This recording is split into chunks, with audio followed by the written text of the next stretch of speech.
Thrifties! Hi Thrifties! It's Le Gens du Canada. This is episode 11.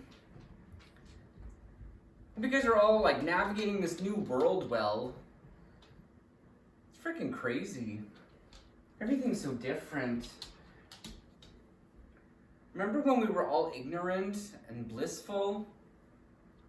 I don't know. I think that we all have things that we can say we're poopy about this situation, and a lot of things probably that, are better. Like for me, this whole pandemic thing really opened my eyes and taught me that I really want to do this. I really want to make videos for you guys, and I don't want to be selfish with my passion anymore. I've been selfish long enough. I've been, thrifting and collecting for the past 10 years. And it's time to, show it to others and share it with everyone. And what a better platform than YouTube. Thank you so much for your continued support.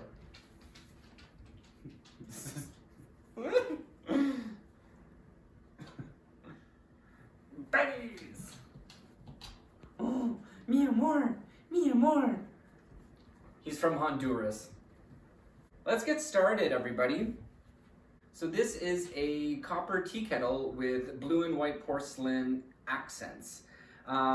Really beautiful piece. The porcelain's very heavy, so it actually makes the handle fall. But the handle doesn't touch the pot, so if you were actually boiling water in this, it wouldn't get hot. The thing you want to do with copper is give it a good clean. So the way that you do that is you split a lemon in half, and then you dip your lemon in some really coarse salt, and then you give it a good rub. That should take all of the impurities off and should really bring a beautiful shine back to your copper pots.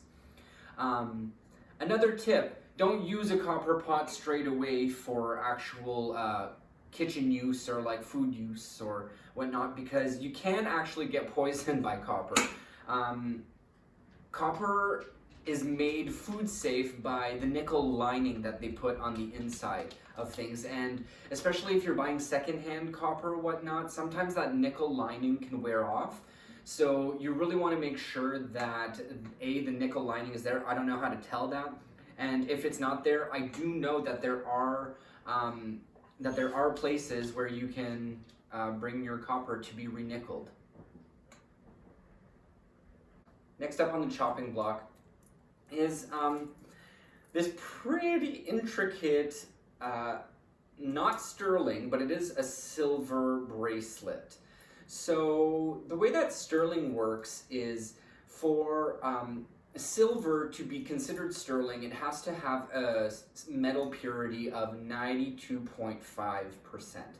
So that's why you'll find a lot of silver stamped with those three numbers, is because 925 stands for 92.5% silver purity, and then the rest is just other alloys. And this piece here is actually stamped 800. So that just means that this piece has 80% silver in it and 20% other alloys. The detail in it is absolutely insane. It does look oriental in origin.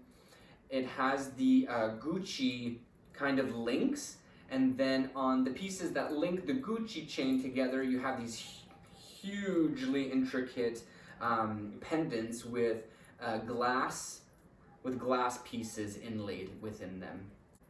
The piece here that I used to display this is actually a piece of volcanic rock that I found in Iceland that I brought back with me. I wet it.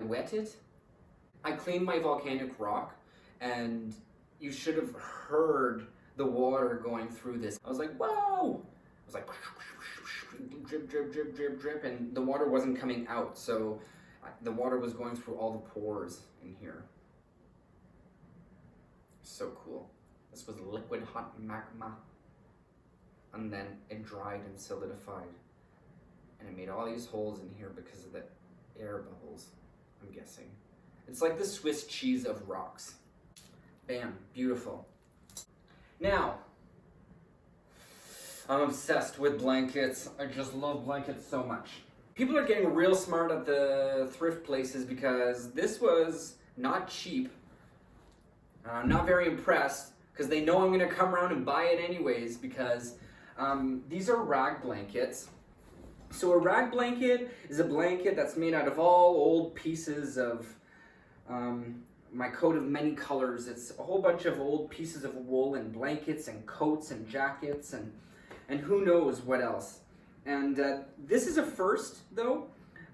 There's all these blue tones on this one side, and then there's actually a whole other blanket on the other side. So the doubling, the double piece is like another quilt in itself.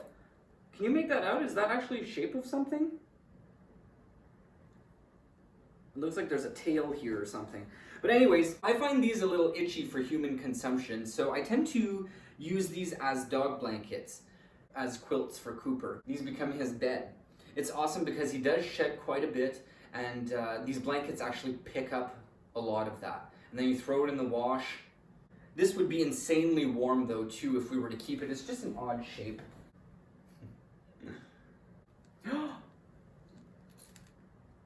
The history of rag blankets is that, you know, back in the day, before all of these retail stores and before malls, generally the mother of the household would make the clothing, would make everyone's clothing, or the grandmothers would, or everything was handmade, right? So, and nothing really went to waste. So when you had a good garment that was no longer usable, you would cut it up, or you would cut up the good parts out of it, especially if it was wool, which could keep you warm during the winter months here in Canada. You know, you would keep it, you would salvage it, and you'd put it together and make a masterpiece.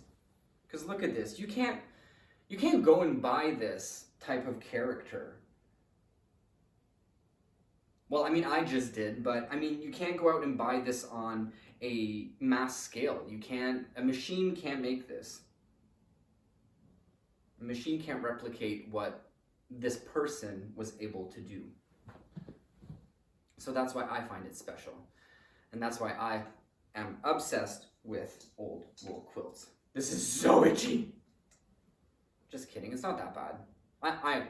I'm half Scottish and half French. I got a good tolerance to wool. Last but not least, I have this robe de chambre. So this house coat has this really neat coat of arms on the chest. So men's, women's, I don't know, I don't care.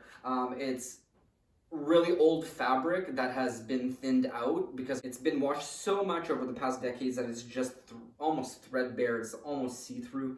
And to me, that's the comfiest kind of fabric you can find out there. I'm gonna model it for you guys in a bit so you can see what's going on or how it fits. But yeah, totally my Geppetto nightgown, a gown, and that's it.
And as promised, here's me modeling that tartan nightgown.